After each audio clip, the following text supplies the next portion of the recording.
nombre es Jania Guadalupe García Soria y junto a mi compañero Jesús Pérez Vázquez les vamos a explicar lo que hicimos para el proyecto final de la materia de analítica y visualización de datos. Bueno, para empezar, nosotros decidimos ocupar un dataset que lleva por nombre Student Social Media and Mental Health Impact, que reúne la información de 5.000 estudiantes con el propósito de explorar cómo se relaciona el uso de redes sociales con distintos indicadores para el bienestar, los cuales son las horas de estudio, las horas de sueño, la actividad física y las puntuaciones de su salud mental. Bueno, a partir de ello, después de cargar el dataset, lo que hicimos fue empezar con la exploración inicial del dataset. Aquí lo que hicimos primero fue imprimir el tipo de datos que existen. Aquí podemos ver que tenemos de tipo entero, de tipo objeto y de tipo flotante. También después imprimimos la información del dataset. Aquí lo hicimos por dos razones. La primera era para ver si hay columnas con menos valores no nulos que el total, para ver si hay señal de datos faltantes y también para ver cuántos registros teníamos. Aquí lo que tenemos como resultado fue que tenemos 5.000 filas y 13 columnas, ninguna es nula y esto nos lleva a la siguiente celda, que fue la identificación de valores nulos. Esto lo hicimos solamente para confirmar que no había valores nulos y con esto encontramos que era más sencillo ya que no teníamos que imputar valores o eliminarlos. Después tenemos el análisis de valores únicos por columna. El objetivo de aquí fue para las variables categóricas verificar que no existan categorías duplicadas que puedan existir por errores de escritura, tales como las mayúsculas, los espacios, y también verificar para las numéricas la idea del rango antes de poder usar los histogramas que usamos. Aquí tenemos los resultados destacados. En la edad tenemos solo 7 valores únicos que van del 18 al 24. El 21 es el más frecuente, que tiene 947 casos, y el 24, que es el menos frecuente, que tiene 422. Esto también nos da la idea principal de que estos valores están centrados en estudiantes de universidad, ya que estas son las edades que se presentan más a menudo. Después tenemos la identificación de registros duplicados. Aquí lo que hicimos fue aplicarlo para ver si había filas que sean copias de otras. Porque si no hiciéramos esto, podríamos tener la distorsión de medias y correlaciones al pasar sobre una observación doble. Aquí lo que se puede ver es que se encontraron 2 filas idénticas en las 13 columnas, 4 filas en total. Por ejemplo, un par corresponde a una mujer de 19 años. En undergraduate, que usa LinkedIn 6.1 horas al día con 202 desbloqueos, estudia 1 hora, duerme 5.8 horas y tiene una salud mental de 4.1, exactamente igual en ambas filas. El otro par es un hombre de 21 años con Snapchat, también idéntico en todos los demás campos, como se pueden dar cuenta. Aquí lo que hicimos con la decisión de haber encontrado esto, como las filas coinciden en absolutamente todas las variables y no hay un identificador único para poder distinguir que son distintas, lo que decidimos fue eliminarlas, dejando al final un dataset con 4.998 observaciones. Bueno, aquí como se pueden ver, lo que hicimos fue eliminar los registros y como ya lo dije, nos quedamos con 4.998 registros. Después de esto, lo que hicimos fue volver a describir el dataset. Esto lo hicimos para poder tener un vistazo del rango de cada variable numérica antes de profundizar con las gráficas. Aquí están los resultados. Aquí lo que podemos ver inmediatamente es el mínimo negativo de menos 0.40 en Physical Activity Hours. Aquí esto no tiene sentido porque realmente nadie podría hacer horas negativas de ejercicio. Esta es una anomalía y esto se va a tratar un poco después. Aquí lo que podemos ver es el histograma de la actividad física.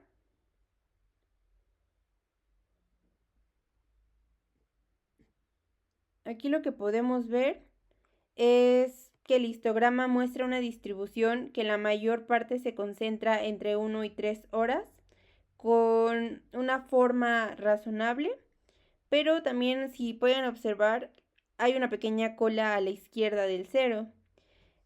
Aquí lo que se puede ver es que, aunque sea pequeña, es una evidencia visual del problema que se va a cuantificar un poquito después. Aquí volvemos a hacer la descripción del data frame.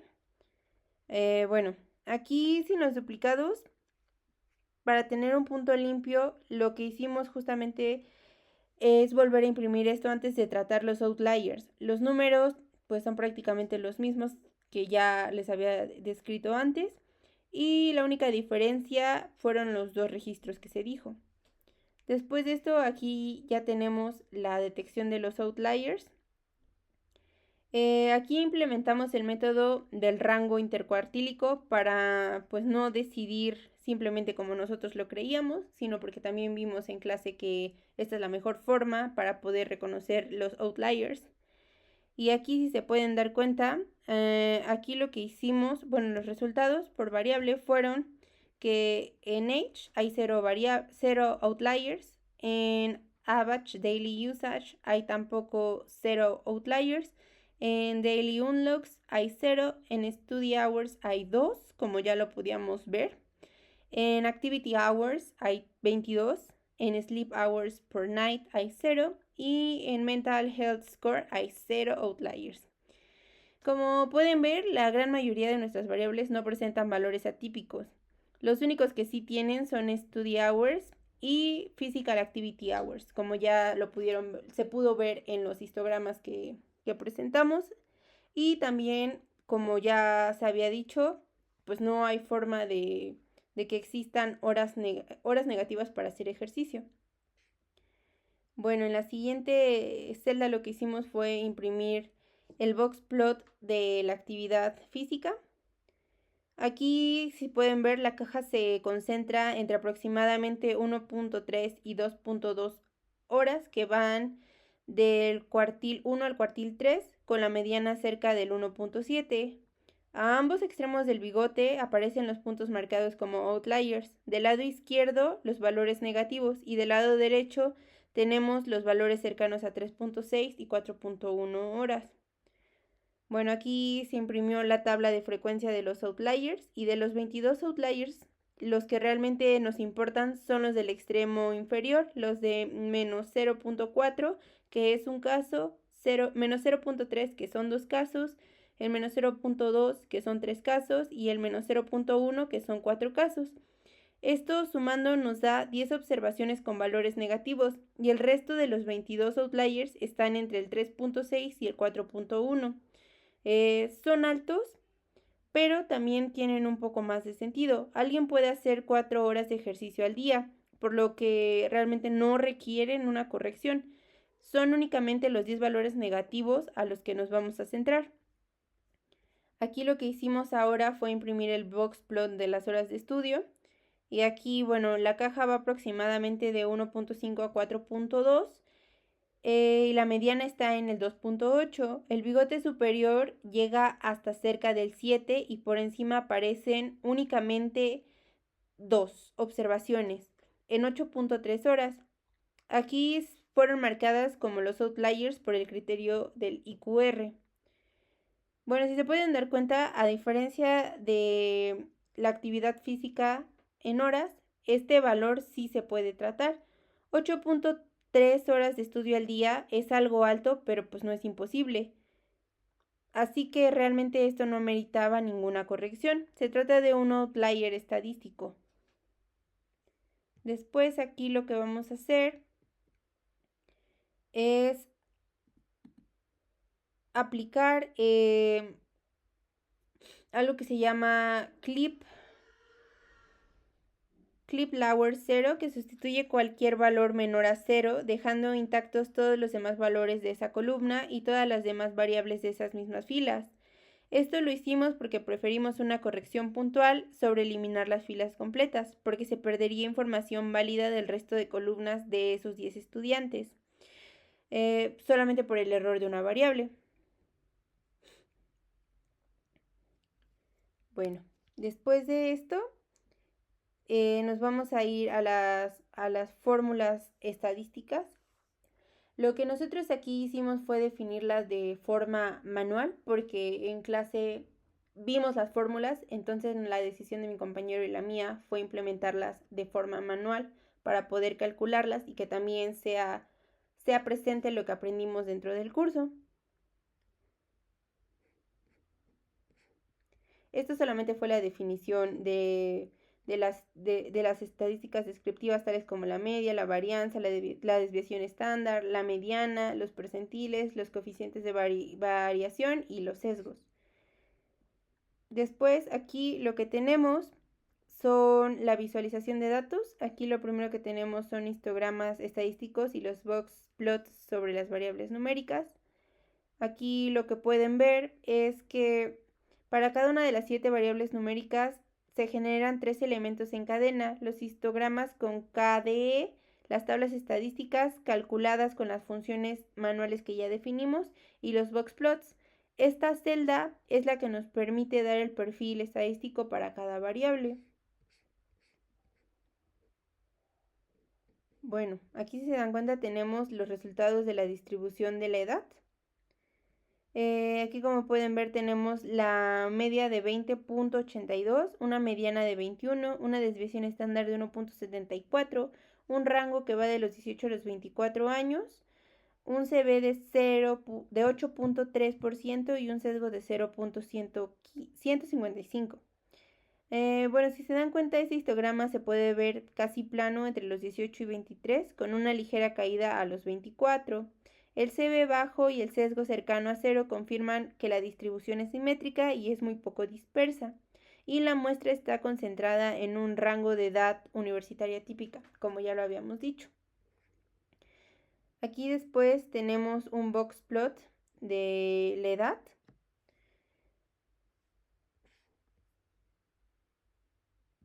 Es el box plot que ya se había dicho, ya no tenemos los outliers, como pueden darse cuenta, y entonces vamos a ir a la distribución de Age Daily Usage Hours, que esto podría ser las horas que usan el celular. Aquí lo que tenemos es una media de 5.08 horas, una mediana de 5, una desviación estándar de 1.65, un rango que va del 1 al 8.8, un CB que va de 32.6 y un sesgo de 0.006. Si te dan cuenta, el histograma muestra una forma de campana que es bastante razonable, que está centrada en las 5 horas y una cola que va extendida en ambos lados. El sesgo es de 0.006, que es prácticamente 0, que nos podría confirmar que es una simetría casi perfecta. Aquí podemos ver el box plots del Age Daily Usage Hours. Como pueden ver, ya no tenemos outliers. Y bueno, ahora vamos a ir al Daily Unlocks, que se puede traducir como las veces que desbloquean su celular.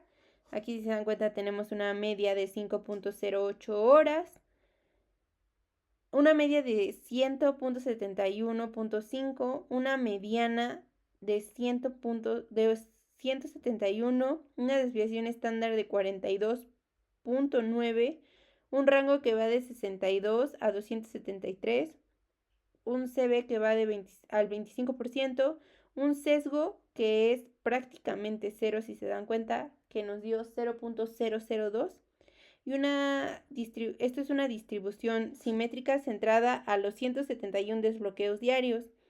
El CB de 25% indica una dispersión moderada y hay estudiantes que desbloquean el teléfono tan pocas veces como 62 veces al día y otros que llegan hasta las 273.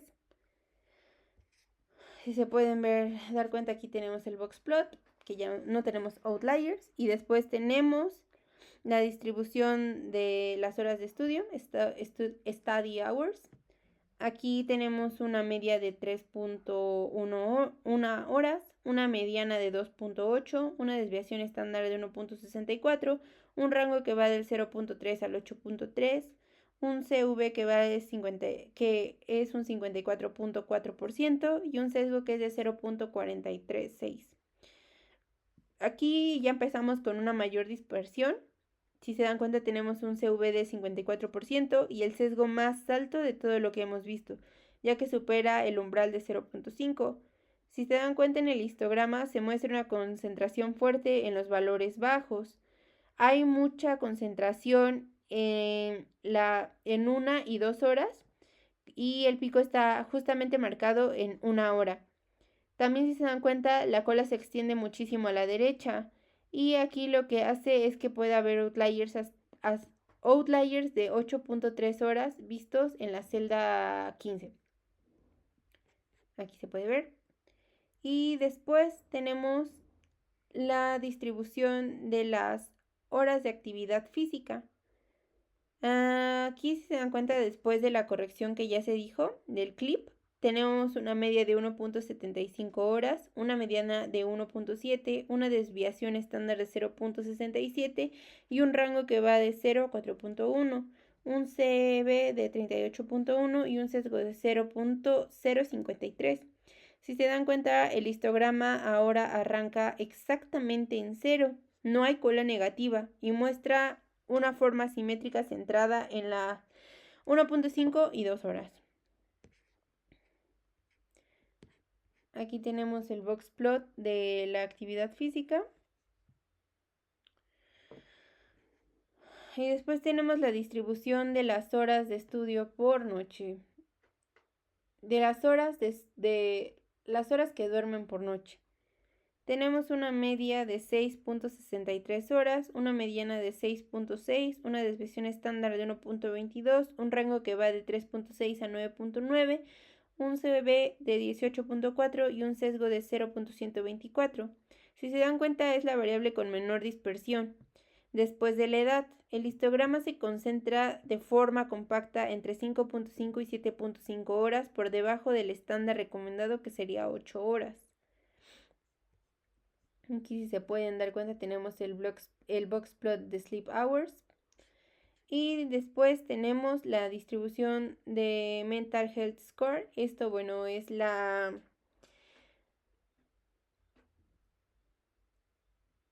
Esto se traduce como la escala que tienen en salud mental, que va de 1 a 10. Y acá tenemos una media de 6.23, una mediana de 6.6, una desviación estándar de 1.28, un rango que va de 3.6 a 9.4, un CB de 20.5 y un sesgo de 0.207. Bueno, esta es la variable objetivo de todo el análisis. La distribución, si se dan cuenta, es razonablemente simétrica y está centrada un poco por encima del punto medio de la celda, que sería 5, lo que sugiere que en promedio los estudiantes no reportan un bienestar psicológico extremadamente bajo, aunque la dispersión es suficiente como para que existan grupos claramente peor o mejor posicionados. Esto es algo que se vuelve muy relevante para nosotros al cruzarlo con el uso de las redes sociales en el bloque de las correlaciones que se van a ver más adelante. Si se dan cuenta, ninguna variable superó el umbral de sesgo de 0.5, que activaría realmente que hay una asimetría fuerte. La más cercana fue Study Hours con 0.43.6, sin embargo no la rebasó. Bueno, entonces aquí vamos a ver las gráficas de barras para las variables categóricas. Esto lo que hizo fue generar una gráfica de barras para cada categoría. Y aquí la que sale primero es la de gender.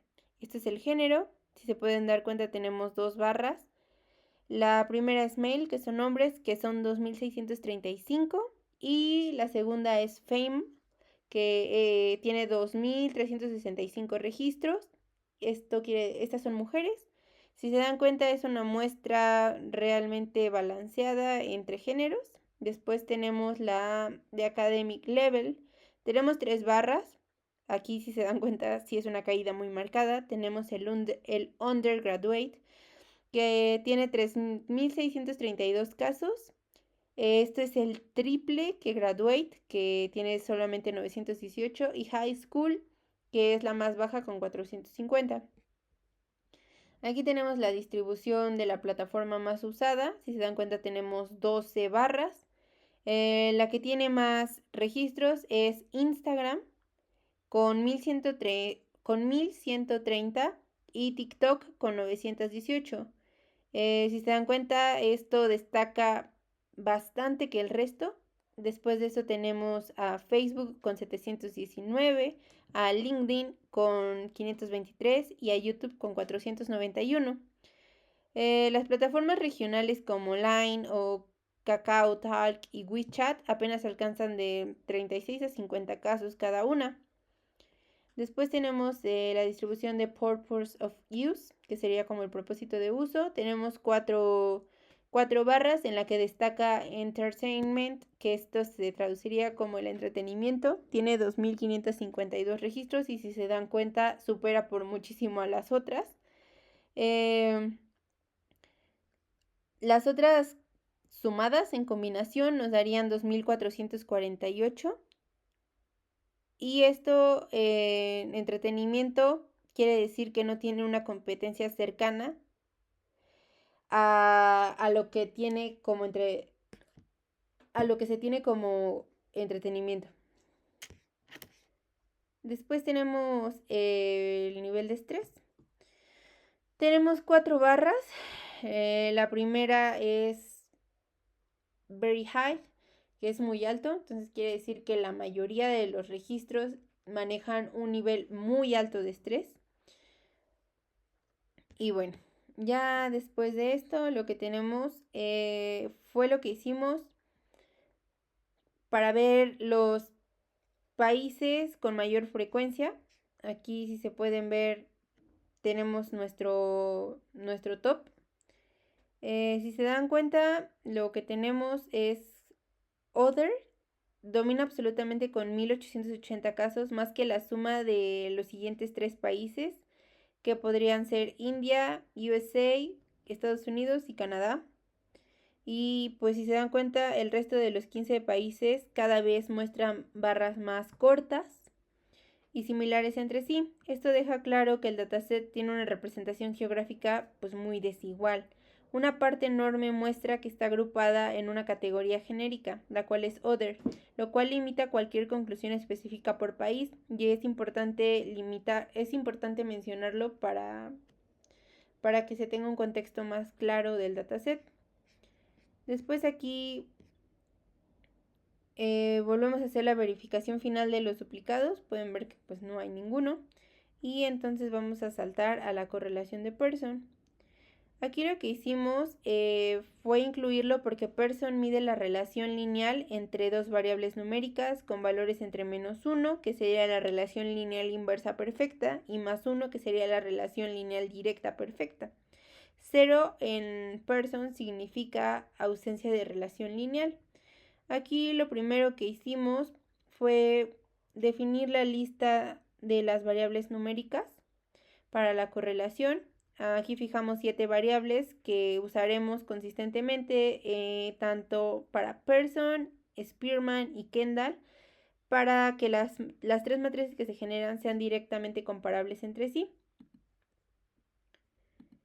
Bueno, aquí tenemos el cálculo de la correlación de Pearson. Aquí ocupamos pandas y el resultado fue que la matriz revela un patrón muy claro. El uso de redes sociales se correlaciona negativamente y con bastante fuerza con casi todas las demás variables del bienestar.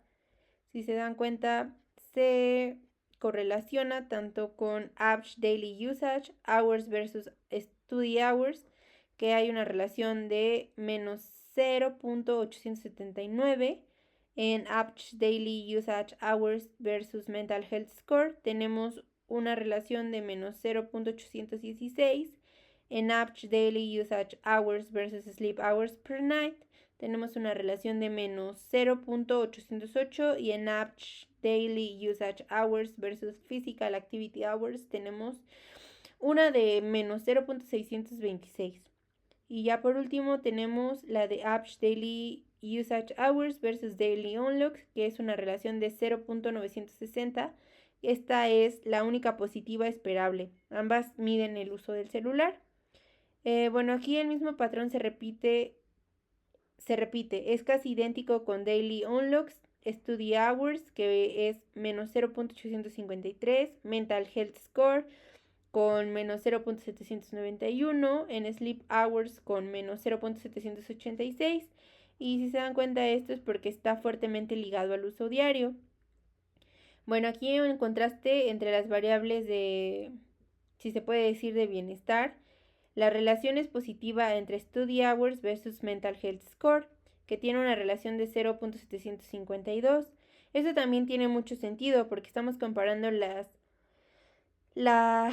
escala de salud mental relacionada con las horas de estudio. Esto se puede traducir como que tu salud mental es mejor dependiendo de las horas de estudio que impliques.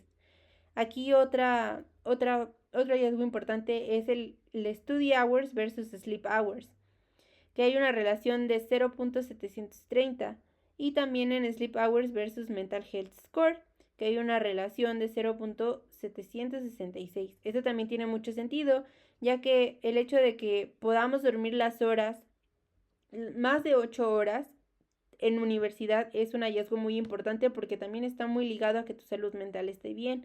También evitas el estrés y estás menos cansado. Bueno, esto como se puede decir, o para interpretarlo más fácil, se puede decir que están muy relacionadas entre sí, ya que suben y bajan juntas. Aquí, si se dan cuenta, la única excepción muy notable es la edad. Ninguna correlación supera el 0.10 en el valor absoluto, lo cual es muy razonable dado el rango tan estrecho que tenemos de 18 a 24 años en el dataset. Bueno, después de aquí tenemos el mapa de calor de Pearson. Aquí lo que tenemos es que los rojos intensos se concentran en la fila de la columna de Average Daily Usage Hours y Daily Unlocks, cuando se cruzan con Study Hours, Sleep Hours, Per Night y Mental Health. Ahí están los valores más negativos del mapa, visualmente los más calientes, que aparecen en rojo oscuro. El bloque azul fuerte aparece entre Average Daily Usage Hours y Daily Unlocks con 0.96, la correlación positiva más fuerte de toda la matriz, y la fila y la columna de H se ven prácticamente blancas en todos los cruces, confirmando visualmente que no aportan relación lineal en absolutamente nada. Aquí lo que tenemos es la implementación manual de Pearson y un mapa de calor triangular. Aquí lo que hicimos fue implementar la fórmula de Pearson manualmente, que es la covariancia entre XE y dividiéndola entre el producto de sus desviaciones estándar, para no depender únicamente del método que nos ofrece Pandas, y también para demostrar que se entiende la implementación de la fórmula.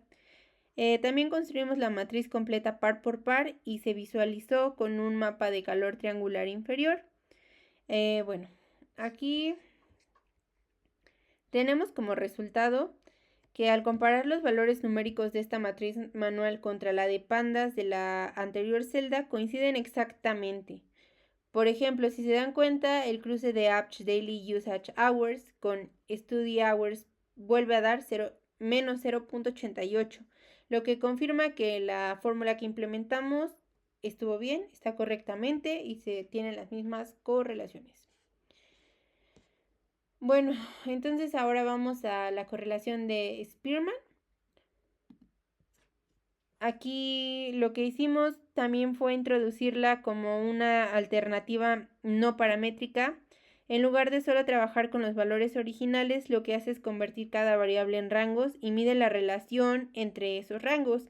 Esto la hace más robusta frente a relaciones no lineales y a valores extremos.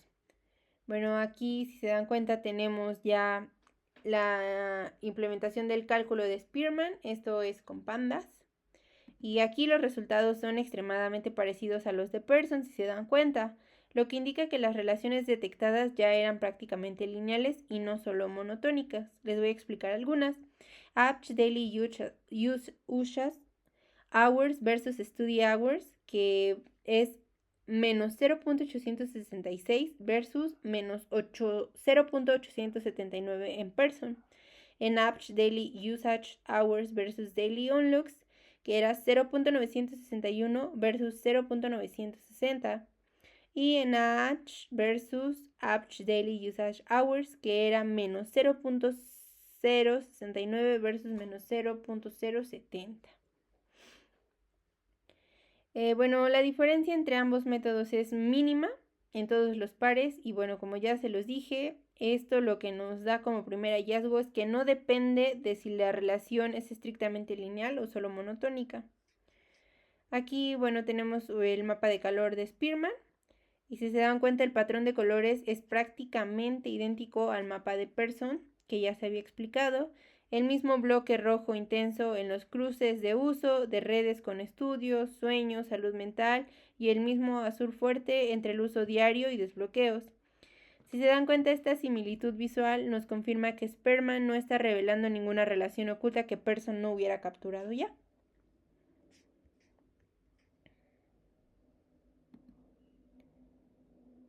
Aquí tenemos la implementación manual de rangos y de Spearman. Definimos la función y aquí tenemos también la definición de la función de Pearson manual. Y entonces nos vamos a ir a decir que, bueno, si se dan cuenta aquí tenemos algo que se llama Rank Data, que lo que va a hacer es que va a asignar a cada valor su posición ordenada y cuando haya empates va a asignar el rango promedio. Por ejemplo, si dos valores empatados ocuparían las posiciones 5 y 6, a ambos se les asignará 5.5. Y bueno, aquí después tenemos la implementación de Spearman manual, que lo que hace es que va a aplicar la definición exacta de Spearman, que sería rankear ambas series y aplicar Pearson sobre esos rangos. Aquí tenemos la función para construir la matriz completa de Spearman, esto de forma manual. Aquí lo que hace es que recorre todos los pares de las columnas, se calcula Spearman manual para cada uno y los colocará simétricamente en una matriz y la diagonal se fijará directamente en uno sin necesidad de calcularla. Aquí tenemos el cálculo comparativo de pandas versus nuestras funciones manuales. Y bueno, aquí tenemos la comparación de los resultados con pandas y con nuestra función manual que definimos. Y bueno, las dos tablas son numéricamente idénticas en todos los cruces. Un ejemplo de ello es que ambas reportan un menos 0.069 para Age y Average Daily Usage Hours y 0.961 para Average Daily Usage Hours y Daily Onlooks. Esto lo que valida es que la implementación de rangos con empates y el cálculo de Pearson sobre estos rangos están correctos. Después nos vamos a ir con el mapa de calor de Spearman, de nuestra función manual. Y bueno, si se dan cuenta, el mapa generado a partir de la matriz manual es visualmente muy indistinguible del que es calculado con pandas, cerrando así la validación de que Spearman tanto numérica como manualmente son idénticos. Aquí nos vamos a ir con la correlación de Kendall. Aquí lo que hicimos fue introducir Kendall tau b para que mida la concordancia ordinal. Esto quiere decir que para cada par de observaciones cuenta si están en el mismo orden relativo en ambas variables, que sean un par concordante o en orden opuesto, que sería un par discordante. El tau b ajusta además por empates en ambas variables, lo cual aquí es muy relevante porque variables como Edge o Daily Onlooks tienen muchos valores repetidos. Bueno, aquí ya tenemos el cálculo de Kendall, esto fue con pandas. tenemos como resultado que la dirección de las relaciones se mantiene idéntica a Pearson y Spearman, pero las magnitudes son menores, algo esperado, ya que Kendall mide algo distinto, mide la proporción de pares concordantes menos los discordantes. Un ejemplo de ello es el Average Daily Usage Hours versus Study Hours, que nos da como resultado un menos 0.714 versus un menos 0.879 en Pearson. En Average Daily Usage Hours versus Daily Unlock tenemos en Kendall 0.833 versus un 0.960 en Pearson. Y en Average Daily Usage Hours versus Mental Health Score tenemos en Kendall un menos 0.645.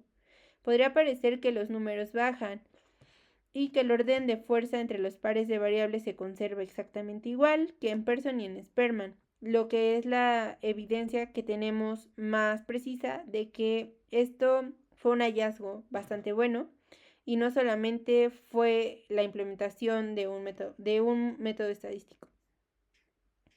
Bueno, aquí tenemos un mapa de calor de Kendall. Aquí tenemos que el patrón de colores va a conservar la misma estructura que en Pearson y en Spearman. El rojo en el bloque de uso de redes y de bienestar, y el azul en el uso diario y los desbloqueos. Aquí se dan cuenta, aunque los tonos son un poquito más suaves porque las magnitudes de tau son menores, se confirma visualmente que la consistencia entre los tres métodos es bastante similar.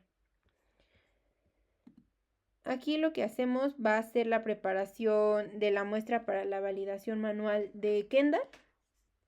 Y aquí vamos a definir la función manual de Kendall. Aquí lo que vamos a hacer es que vamos a tomar 100 observaciones como semilla fija para la reproducibilidad después. Porque la implementación manual de Kendall usa un doble ciclo que recorre todos los pares de las observaciones. Y bueno, aplicarlo a los 4.998 registros sería bastante complejo computacionalmente para nosotros. Entonces elegimos Age y Average Daily Usage Hours como pares de prueba.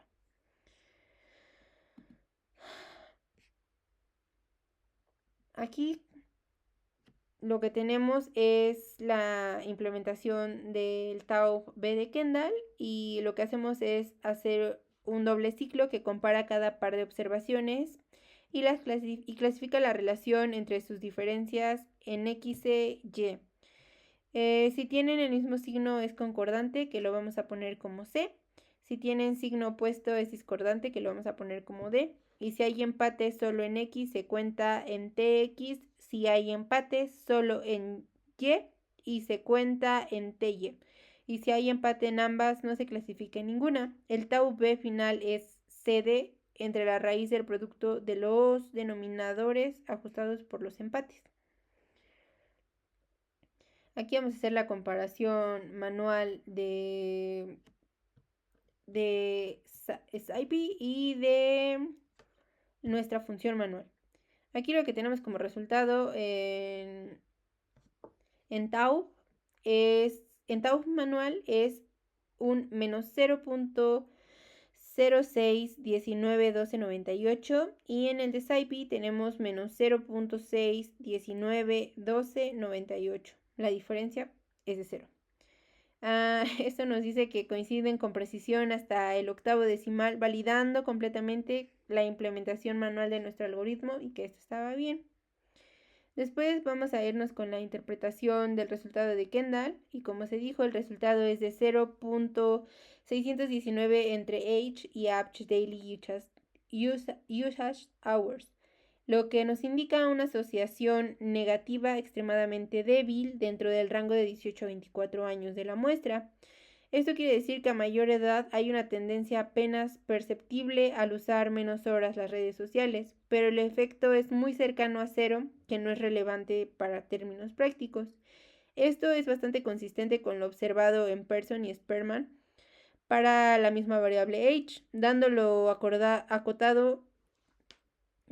lo acotado de su rango en este dataset, simplemente no es un factor muy explicativo del comportamiento en redes sociales ni del resto de las variables de bienestar.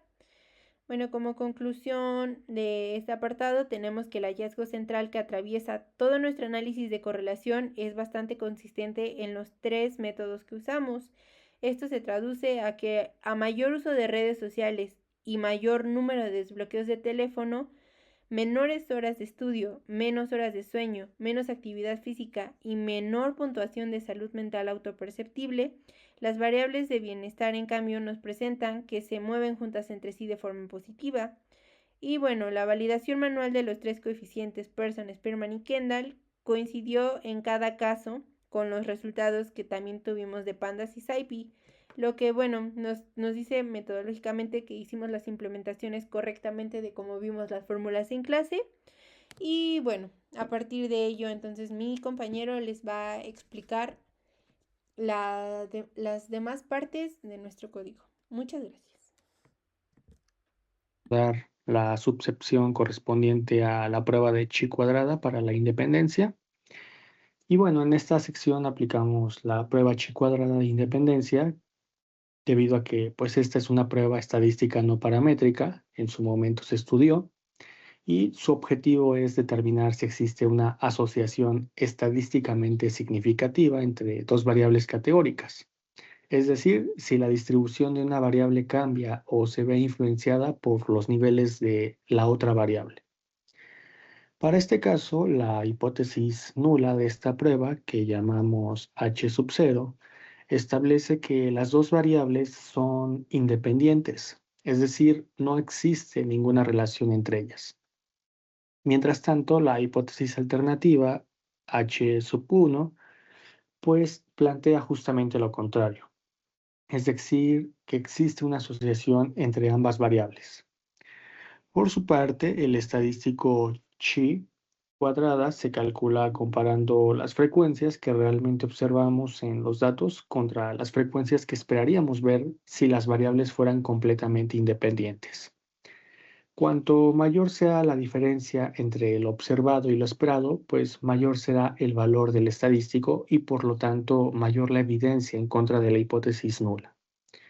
El criterio de decisión se basó en el p-valor y bueno, si este es menor a un nivel de significancia de 0.05, que aquí lo pueden ver en pantalla, pues eso significa que rechazamos la hipótesis nula y concluimos que existe una asociación estadísticamente significativa, ¿sí? Ahora bien, pues el hecho de que la prueba sea significativa, pues no nos dice qué tan fuerte es esa asociación. Para cuantificar la magnitud de la relación utilizamos la V de Kramer, que pues es una medida que va de 0 a 1. Valores cercanos a 0 indican una asociación muy débil o nula y valores cercanos a 1 indican una asociación muy fuerte. La escala interpretativa convencional pues establece que valores alrededor de punto 1 son débiles, alrededor de punto 3 son moderados y por encima de punto 5 son fuertes, ¿sí? Entonces, pues en este análisis aplicamos la prueba a 4 pares de variables relacionando distintas características categóricas del estudiante con su nivel de estrés reportado, que pues es nuestra variable de interés. Bien.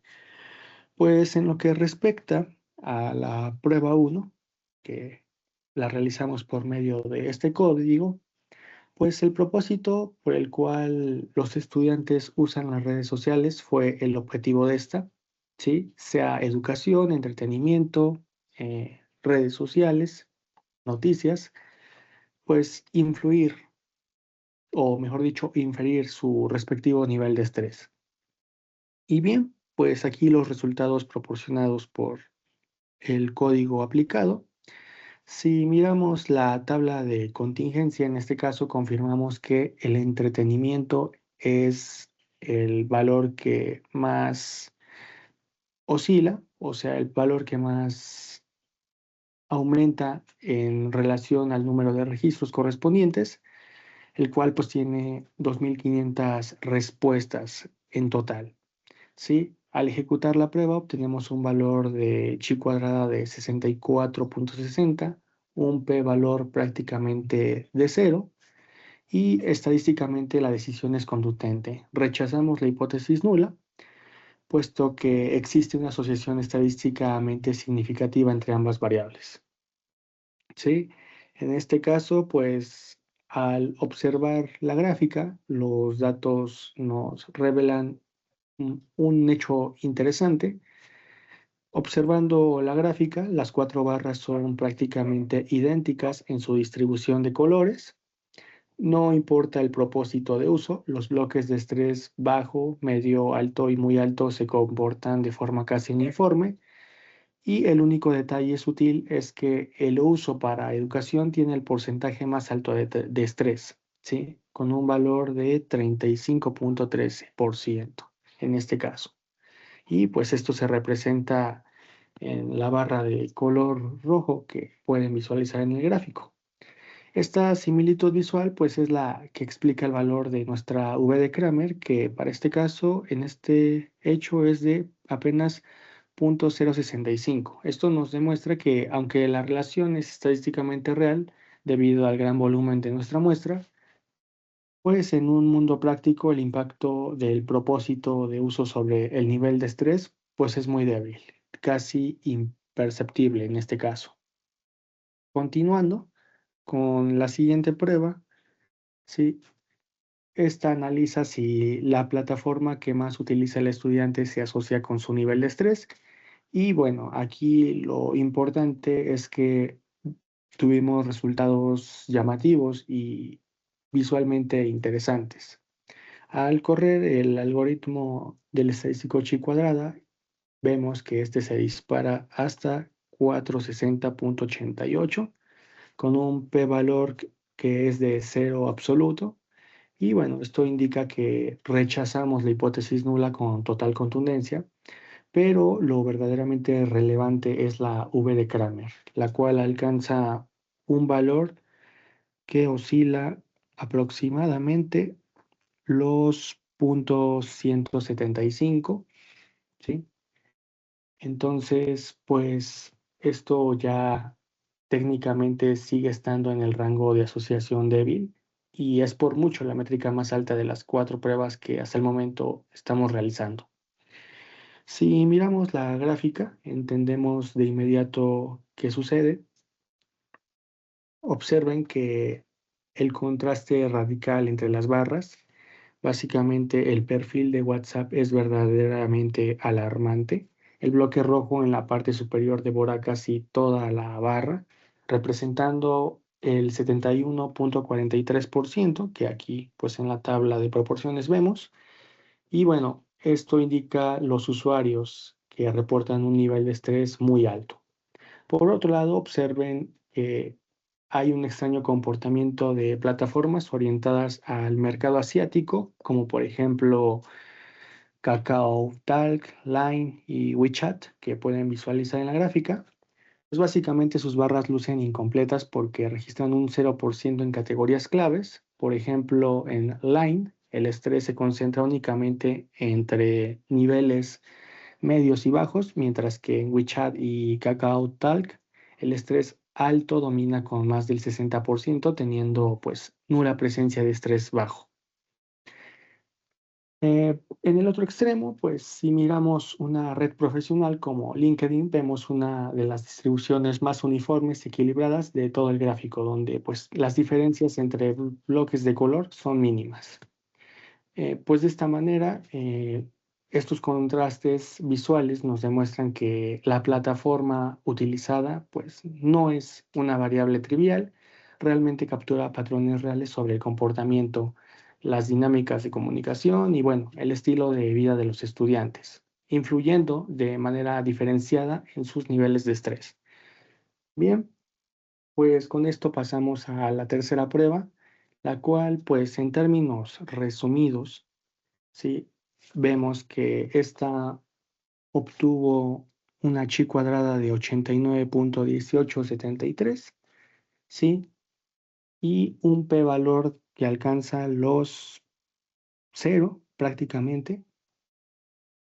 Y si miramos más adelante, podemos observar que su V de Kramer es correspondiente a 94, ¿no?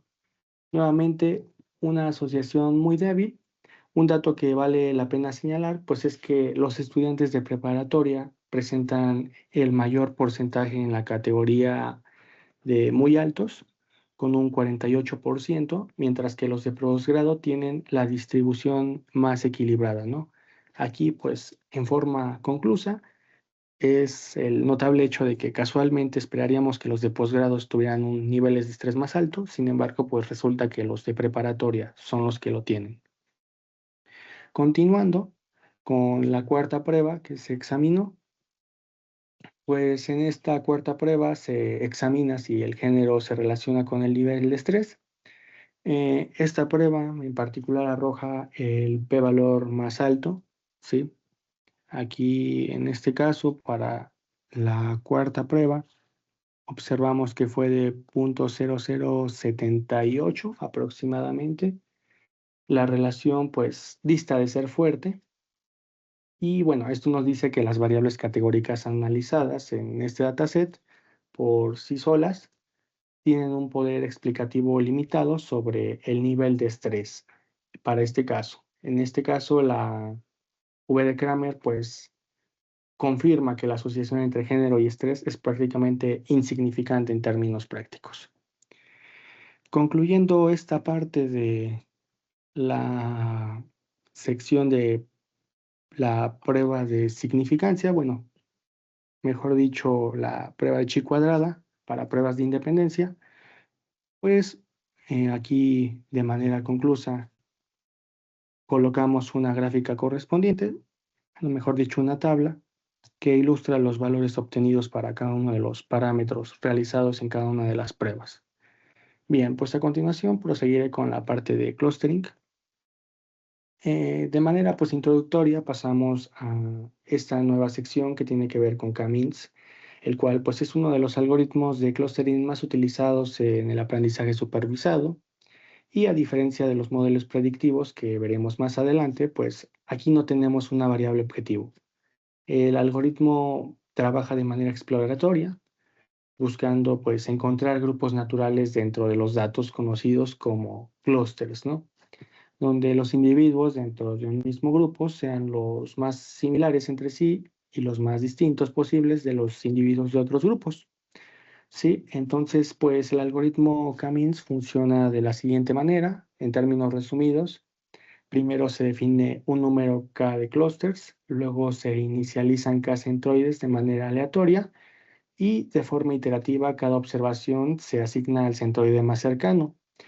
Después, pues cada centroide se recalcula como el promedio de todos los puntos que se le asignaron y pues básicamente este proceso se repite hasta que las asignaciones ya no cambian, lo que pues indica convergencia. Un aspecto crítico a resaltar de K-means es que requiere que las variables estén en la misma escala. De lo contrario, pues las variables con rangos más amplios dominarán el cálculo de las distancias. Y bueno, por esta razón, antes de aplicar el algoritmo, es necesario estandarizar los datos. También, pues, es importante resaltar que K-means requiere que el número de clústeres sea definido de antemano y para elegirlo de manera informada utilizamos en este caso dos criterios complementarios que consisten en el método del codo y el índice de silueta, ¿no?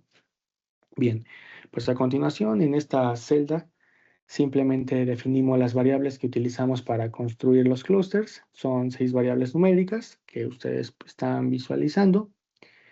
Y bueno, aquí resaltar que no incluimos variables categóricas porque K-means opera sobre distancias euclidianas, lo que pues requiere variables numéricas.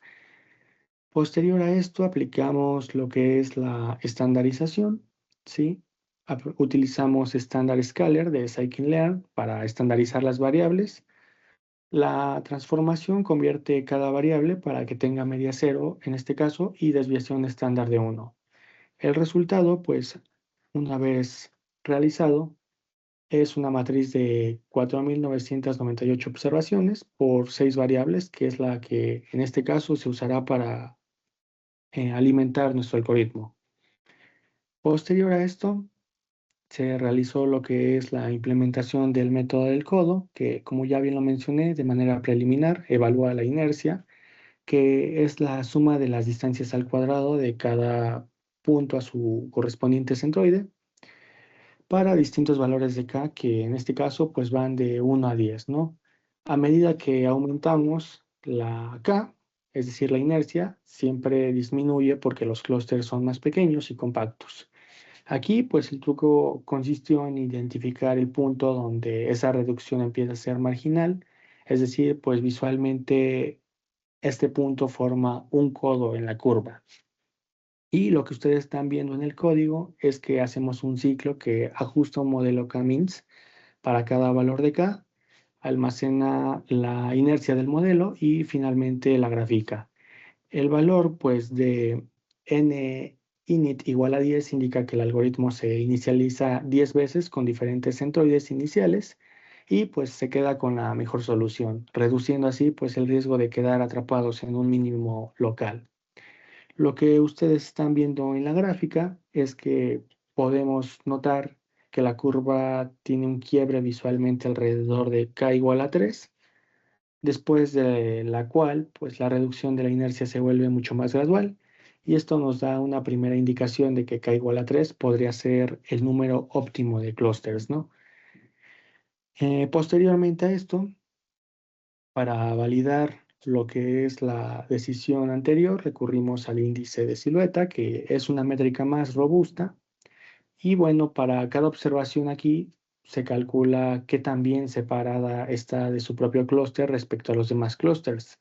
El valor de silhouette va de -1 a 1. Valores cercanos a 1 indican que el punto está bien asignado y valores cercanos a 0 indican que está en la frontera entre dos clústeres y valores negativos pues sugieren que fue mal asignado. En la gráfica que presenta a continuación, pues evaluamos el score promedio para K de 2 a 10 y podemos observar que el valor más alto corresponde también a K igual a 3, lo cual pues confirma lo que ya sugería antes el método del codo previo.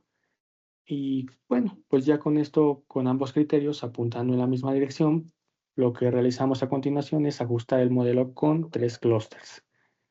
Y bueno, de esta manera, aquí lo que estamos realizando es que instanciamos el objeto K-means con el número de clústeres igual a 3, el mismo random para garantizar reproducibilidad y llamamos a fitPredict sobre los datos pues estandarizados. Este método en particular, en una sola llamada, hace es ajustar el modelo y devolver las etiquetas del clúster para cada observación, misma que guardamos como una nueva columna en el data frame. Y bueno, también asimismo el conteo en esta celda, lo que vemos es que nos muestra que el clúster 0 agrupa a 1.264 estudiantes, aproximadamente es el 25.3%. El clúster 1 agrupa a 1.920 estudiantes y el clúster 2 pues a 1.814 estudiantes.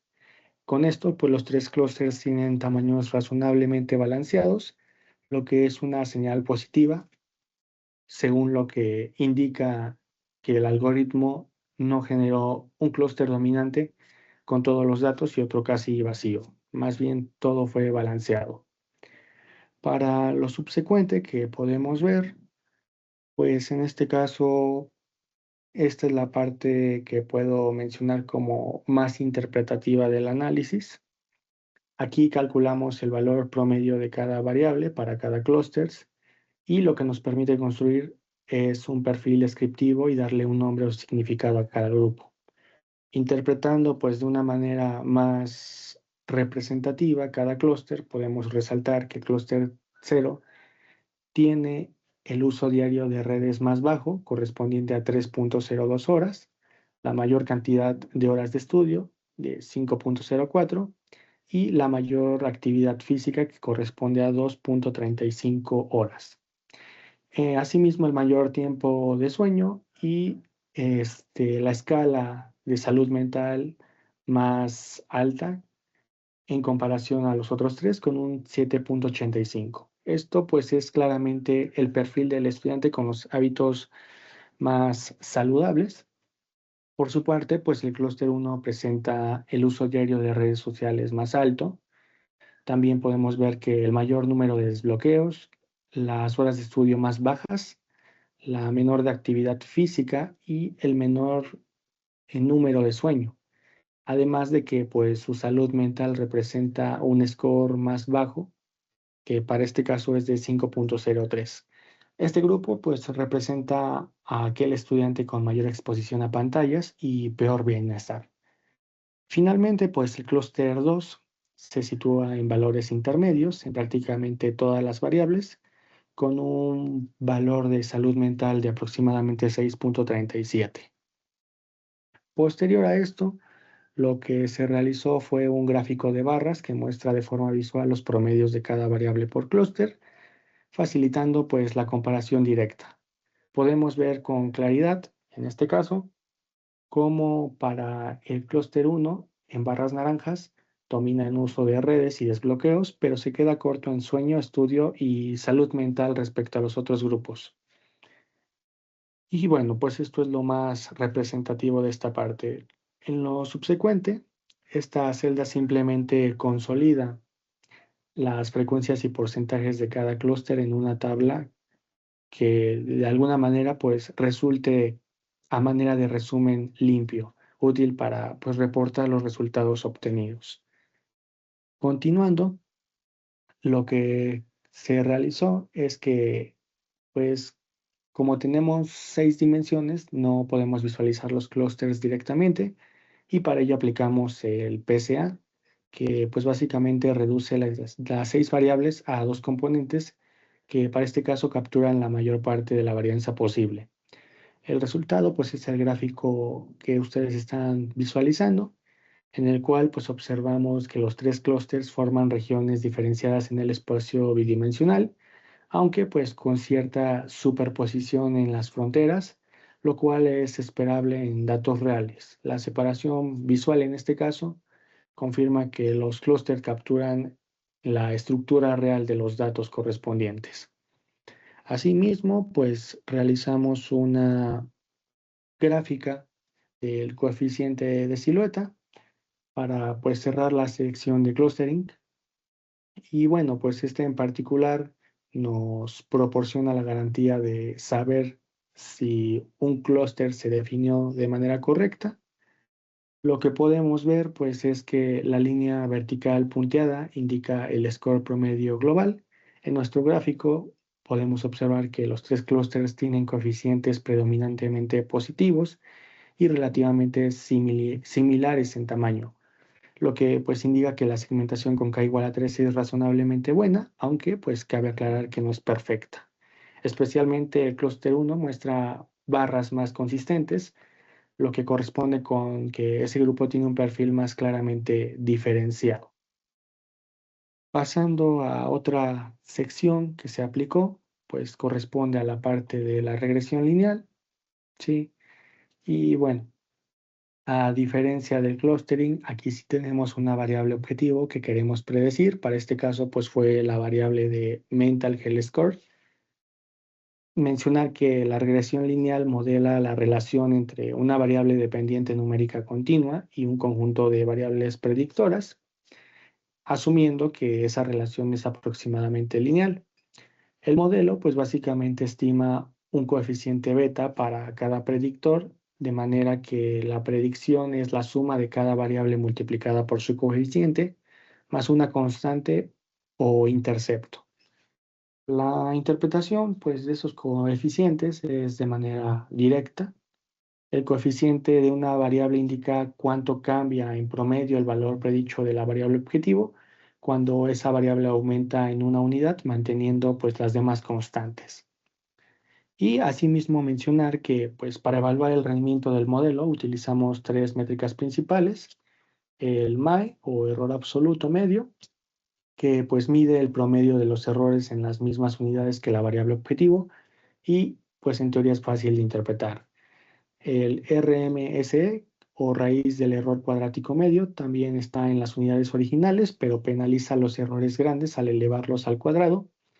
Y bueno, el valor de R al cuadrado que indica la proporción de la varianza de la variable objetivo, pues que en este caso el modelo logra explicar. Un R cuadrado de 1 sería una predicción perfecta, pero un valor de 0 indica que en este caso el modelo no es mejor, o bien simplemente no es apropiado para predecir los resultados correspondientes. Respecto a la construcción del modelo, pues para este caso en esta celda realizamos varios pasos en secuencia. Primero definimos la matriz de predictores X. Posteriormente lo que hicimos es dividir los datos en un conjunto de entrenamiento y prueba, utilizando un 80% para entrenamiento y 20% para prueba. También verificamos que este experimento fuera reproducible, haciendo uso de random. Y bueno, es importante notar que el modelo se entrena exclusivamente sobre el conjunto de entrenamiento y se evaluará sobre el conjunto de prueba que no vio durante el entrenamiento para tener, pues en este caso, una estimación honesta del rendimiento. Finalmente, pues lo que hacemos es instanciamos el objeto linear regression, en este caso de scikit-learn, y llamamos a fit que ajusta los coeficientes, minimizando así la suma de los errores al cuadrado. En esta celda, pues lo que vemos es que muestra los coeficientes estimados para cada predictor. Aquí podemos ver cada uno de sus valores correspondientes. Y bueno, vemos que en este caso la variable de ABG Daily Use Hours, pues tiene el coeficiente más negativo, lo que indica que por cada hora adicional de uso de redes sociales, la salud mental se reduce en promedio 0.34 puntos, manteniendo pues el resto de variables constantes.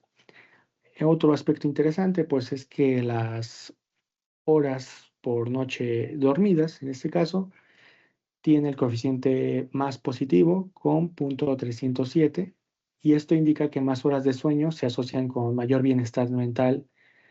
eh, y bueno, pues mencionar aparte de esto que estos signos son consistentes con lo que intuitivamente pues esperaríamos, ¿no? Aquí pues simplemente aplicamos el modelo y entrenado para generar las predicciones sobre el conjunto de prueba. En esta otra parte se presentan los resultados, los cuales pues muestran las métricas correspondientes. MAE de punto 560 significa que en promedio el modelo se equivoca aproximadamente medio punto al predecir la variable de la puntuación de la salud mental. La raíz del error cuadrático medio es correspondiente a punto 712, ligeramente mayor al MAE. Y bueno, esto indica que hay algunos errores más grandes que elevan esa penalización. Finalmente, en esta parte, el R al cuadrado, que es de 0.716, significa que el modelo explica aproximadamente el 71.6% de la varianza de la puntuación de la salud mental. Y a partir pues, de las 5 variables predictoras. Este resultado en particular pues, es bastante sólido para un modelo simple lineal. Posteriormente, aquí pueden observar un gráfico que enfrenta los valores reales de la puntuación de la salud mental contra los valores que predice el modelo. La línea roja representa la predicción perfecta, es decir, donde el valor predicho iguala exactamente al real, y cuanto más alineados estén los puntos en esa línea, pues mejor es el modelo. Podemos observar que en este caso los puntos siguen razonablemente la diagonal, con cierta dispersión, y también pues es visible que la nube de puntos tiende a condensarse en los valores intermedios de la variable objetivo, lo cual pues es un comportamiento típico de regresión lineal.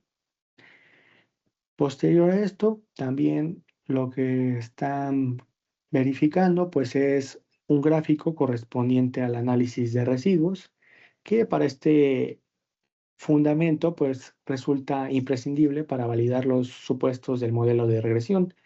En particular, pues los residuos son la diferencia entre el valor real y el valor predicho. Para que pues el modelo sea válido, esperamos que los residuos sean distribuidos aleatoriamente alrededor de cero. En este caso, pues sin mostrar ningún patrón sistemático. Y lo que están visualizando en el gráfico es en el eje vertical contra los residuos que se encuentran en el eje vertical contra los valores predichos en el eje horizontal. La línea horizontal punteada representa el residuo cero y observamos que los puntos se distribuyen de forma relativamente aleatoria alrededor de la línea, sin una tendencia clara en forma de curva o embudo, ¿no? Lo que pues en este caso sugiere que los supuestos de linealidad y homocedasticidad se cumplen razonablemente bien. Posterior a esto, esta celda reordena los coeficientes de mayor a menor para tener un ranking de importancia. Sin embargo, pues aquí los coeficientes en escala original no son directamente comparables entre sí porque pues básicamente las variables están en distintas unidades. Entonces, pues para poder comparar equitativamente la influencia de cada predictor usamos los coeficientes estandarizados. Aquí pues se visualizan en esta parte ya las variables predictoras estandarizadas antes de ajustar, pues en este caso, un segundo modelo. Esto permite interpretar los coeficientes en términos de desviaciones estándar y hacerlos, en este caso, comparables. Y pues aquí notamos que el resultado confirma el ranking en el cual las horas por noche dormidas es el predictor positivo más importante con un coeficiente estandarizado de 0.380. Y por su parte, ABGD usadas para el entretenimiento, pues es el predictor negativo más influyente, con un valor de menos 0.582. Esto pues refuerza la interpretación de que el uso intensivo de redes sociales y la privación de sueño son los factores que más deterioran la salud mental según pues el modelo aplicado. Finalmente, con respecto a la regresión, pues verificamos la multicolinealidad entre los predictores mediante el factor de inflación de la varianza, o BIF. La multicolinealidad pues ocurre cuando dos o más predictores están altamente correlacionados entre sí, lo que pues dificulta la estimación de los coeficientes de forma estable. El umbral típico de alerta de un BIF mayor a 5 o 10, que bueno, en nuestros resultados la variable ABG Daily presenta el BIF más alto con 6.50, que es ligeramente elevado, pero no alarmante. El resto de las variables tienen BIFs por debajo de 4.5, lo que pues indica que en general la multicolinealidad no es un problema grave en este modelo. Y bueno, continuando, a continuación lo que tenemos aquí es la aplicación de una regresión logística. Cerramos pues básicamente el análisis con este modelo, el cual pues es un modelo de clasificación supervisado. Mientras que la regresión lineal predice un valor numérico continuo, la regresión logística predice la probabilidad de que una observación, pues en este caso, pertenezca a una clase, para pues así asignarle una etiqueta de clase en función del umbral. El modelo toma como base la misma formulación lineal que conocemos, pero transforma su salida mediante la función sigmoide o logística que mapea cualquier valor real al intervalo entre 0 y 1, y esto hace que la salida sea interpretable como una probabilidad. Si esa probabilidad supera el umbral de 0.5, el modelo predice clase 1 y si no, pues predice clase 0. También mencionar que los coeficientes en regresión logística se interpretan en términos de logs odds. Un coeficiente positivo aumenta la probabilidad de pertenecer a la clase positiva y uno negativo pues la reduce. En este caso, la variable objetivo es estrés binary, una variable que pues creamos para codificar el nivel de estrés de forma binaria. En este caso, en esta celda que están visualizando, pues lo que hacemos es mapear los 4 niveles originales de estrés, level, a una variable binaria. Los niveles de low y medio se codifican como 0, es decir, estrés no alto, mientras que high y very high se codifican como 1, estrés alto.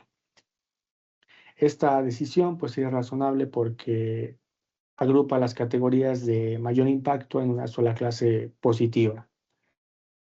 Antes de entrenar, mencionar que cualquier modelo de clasificación pues resulta importante revisar el balance de las clases, porque si una clase es muy minoritaria, el modelo podría aprender a predecir siempre la clase mayoritaria y aún así pues obtener la alta exactitud de forma engañosa. Los resultados en este caso muestran que el 61.22% de los estudiantes pertenecen a la clase 1, es decir, con estrés alto, y el 38.78% a la clase 0, estrés bajo.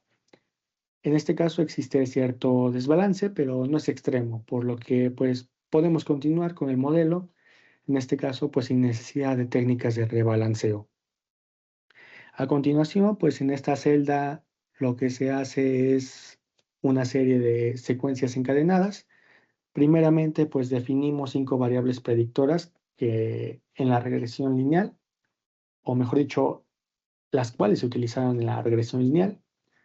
La separación de entrenamiento y prueba aquí utilizado es del 70% para entrenamiento y 30% para prueba. Y se agregó pues el parámetro Stratify para garantizar que la proporción de clases se mantenga igual en ambos conjuntos, lo que pues resulta en buenas prácticas en clasificación. También lo que se aplicó aquí es la estandarización de las variables. Noten que pues ajustamos el scaler sobre el conjunto de entrenamiento únicamente con fit transfer y luego pues lo aplicamos con el conjunto de pruebas solo con transfer.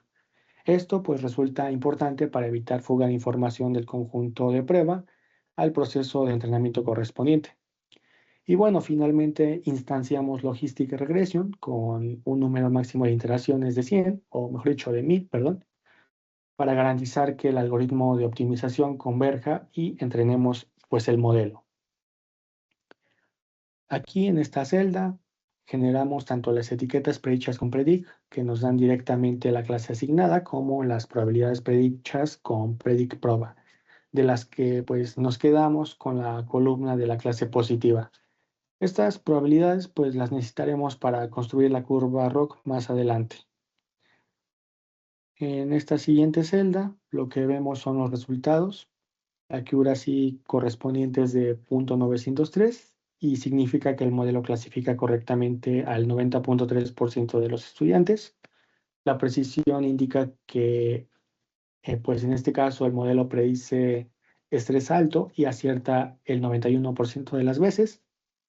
El recal de 0.935 significa que el modelo detecta 93.5% de los estudiantes que pues realmente tienen estrés alto. Y el F1 score, pues en este caso de 0.922, es la media armónica de precisión y recal y nos da una medida balanceada del rendimiento obtenido. En este caso, lo que se realizó aquí fue la visualización de la matriz de confusión, que bueno, para términos más estéticos lo representamos por medio de este gráfico. Y pues en esto lo que podemos ver es que los errores del modelo son los 85 estudiantes que el modelo clasifica con estrés alto cuando en realidad no lo tienen y los 60 que el modelo clasifica como no alto cuando sí lo tienen. Ambas cifras pues son relativamente bajas en comparación con los aciertos, lo que pues confirma el buen rendimiento en este caso. Posterior a esto, lo que realizamos fue la visualización de la curva ROC, que pues es una herramienta de evaluación que muestra el trade-off entre la tasa de verdaderos positivos y la tasa de falsos positivos, en este caso pues a distintos umbrales de clasificación. Una curva que se acerca al vértice superior izquierdo indica un modelo excelente. La diagonal punteada representa un clasificador aleatorio sin capacidad predictiva. Y pues en este caso el área bajo la curva obtenida fue de 0.971, lo que es un valor excepcionalmente alto. Este indicador pues también nos dice que si tomamos aleatoriamente un estudiante con estrés alto y uno con estrés y uno sin estrés alto, pues el modelo asigna una mayor probabilidad de estrés al primero con un 97.1% de las veces. Y pues también podemos ver que la curva en la pantalla se aleja claramente de la diagonal, confirmando pues visualmente el excelente poder discriminativo del modelo. Por último, aquí En esta parte, pues revisamos los coeficientes del modelo logístico ordenados de mayor a menor. En este caso, ABG Daily Use Hours tiene el coeficiente positivo más alto con un valor de 2.90, lo que indica que es el predictor que más incrementa la probabilidad de pertenecer a la clase de estrés alto. Y por el contrario, Sleep Hours, Beer Night, tiene el coeficiente negativo más pronunciado con un valor de menos 1.40. Esto pues quiere decir que dormir más horas reduce sustancialmente la probabilidad de presentar estrés alto. Y pues en conclusión, esto es coherente con lo que encontramos tanto en la regresión lineal como en los perfiles de los clústeres correspondientes, que quiere decir pues, que el uso intensivo de redes sociales y la privación de sueño emergen consistentemente como los factores más relacionados con el deterioro del bienestar mental de los estudiantes, que pues en este caso son motivo de estudio en este dataset. Y bueno, para concluir esta parte, pues mencionar la parte correspondiente a las conclusiones. A lo largo de este proyecto, lo que se aplicó fueron diversas técnicas de análisis de datos, básicamente con el propósito de comprender la relación existente entre los hábitos digitales, el estilo de vida y el bienestar psicológico de los estudiantes, partiendo pues inicialmente de un análisis exploratorio de datos. Identificamos patrones relevantes en variables como el tiempo de uso en redes sociales, las horas de sueño, la actividad física y las horas de estudio.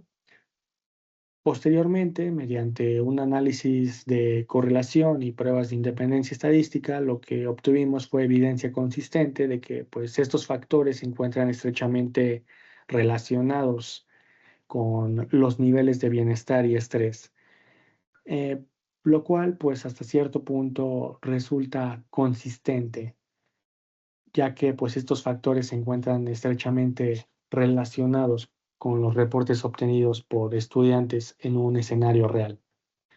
Asimismo, pues también mencionar que en la etapa de la agrupación, mediante el Cummings, pues permitió identificar tres perfiles claramente diferenciados dentro de la población analizada, mostrando pues cómo distintos estilos de vida se reflejan en diferentes niveles de bienestar psicológico. Por su parte, pues en este caso los modelos predictivos desarrollados demostraron una elevada capacidad para explicar y predecir los indicadores de salud mental a partir pues de los hábitos cotidianos observados en los datos. Y pues de manera particular puedo mencionar que uno de los hallazgos más importantes de este estudio es que todas las metodologías empleadas desde las técnicas descriptivas hasta los modelos predictivos convergieron pues básicamente a una misma conclusión. ¿Cuál es esta? Pues que un uso intensivo de redes sociales y dispositivos móviles se asocia con mayores niveles de estrés y menores indicadores de bienestar. Mientras que pues hábitos como dormir adecuadamente, realizar actividad física y dedicar tiempo al estudio se relacionan con mejores condiciones, en este caso pues de salud mental. Mencionar que pues estos resultados no solo aportan evidencia estadística sobre la importancia de los hábitos cotidianos en la vida estudiantil, sino que también pues demuestran el valor de la ciencia de datos como una herramienta para transformar información en conocimiento útil para la toma de decisiones. Finalmente, pues puedo mencionar que este proyecto en equipo o bueno, en pareja nos deja una reflexión importante y es que pues consideramos que los datos pueden ayudarnos a entender mejor la realidad, pero pues su verdadero valor surge cuando ese conocimiento se utiliza para generar cambios positivos, en este caso pues en la vida de las personas o en beneficio de la sociedad. Y bueno, con esto que me acabo de mencionar, recalco la finalización de mi participación. Solo me queda agradecer y decir muchas gracias por su atención. Con esto concluye nuestra presentación para el presente trabajo correspondiente al examen del tercer parcial de la materia de analítica y visualización de datos. Gracias.